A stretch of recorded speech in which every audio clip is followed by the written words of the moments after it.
Hello friends, welcome to Communication Skills for Everyone. If you are watching this channel first time, subscribe. ఈ వీడియోలో మనము మనోహర్ మాల్గోంకర్ అయిన ప్రముఖ భారతీయ రచయిత, పాత్రికేయుడు, జర్నలిస్ట్ మరియు పబ్లిషర్.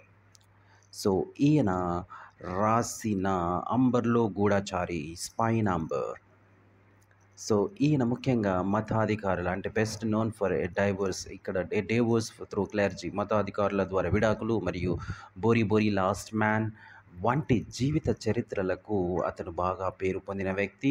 ఇతను మజ్లీస్ పుస్తకానికి సాహిత్య అకాడమీ అవార్డుని గెలుచుకోవడం అనేది జరిగింది.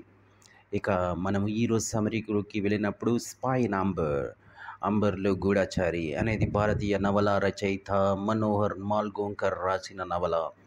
ఇది బ్రిటిష్ నియంత్రణ నుండి భారతదేశం స్వతంత్రం కోసం పోరాడుతున్న సందర్భంలో గూఢచర్యం, ద్రోహం మరియు రాజకీయ కుట్రల యొక్క సంక్లిష్ట థీమ్స్ని గురించి మాట్లాడడం జరుగుతుంది.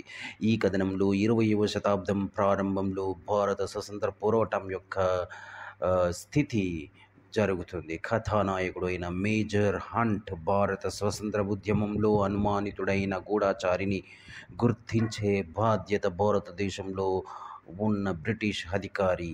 హంట్ తన పరిశోధనలో లోతుగా పరిశోధన చేస్తున్నప్పుడు అతను మోసం మరియు డబుల్ క్రాసింగ్ యొక్క చిక్కులో చిక్కుకుంటాడు. ఇక్కడ విధేయతలు మారతాయి మరియు ఎవరు విశ్వసించలేరు.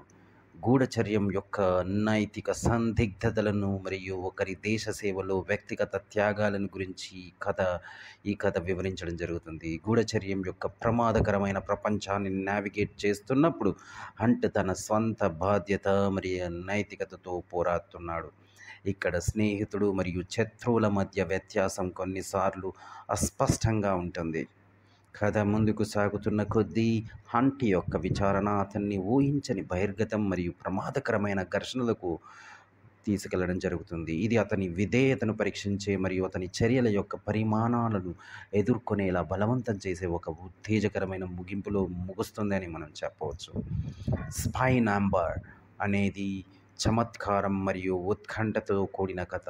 ఇది స్వతంత్రం కోసం భారతదేశం యొక్క అల్లకల్లోలమైన యుద్ధంలో పాఠకులను ప్రయాణంలో తీసుకెళ్తుంది అని చెప్పడంలో ఎటువంటి అతిశయోక్తి లేదు.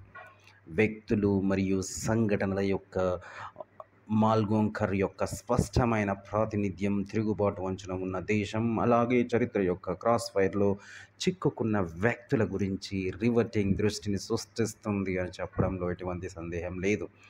సో ఈ సమరీ మీకు నచ్చినట్టయితే సబ్స్క్రైబ్ చేయండి, షేర్ చేయండి మీ ఫ్రెండ్స్తో. అలాగే మీకు ఏదైనా సమరీ కావాలంటే కామెంట్లో పెట్టండి. Thank you for watching. Subscribe communication skills for everyone for more academic and educational videos.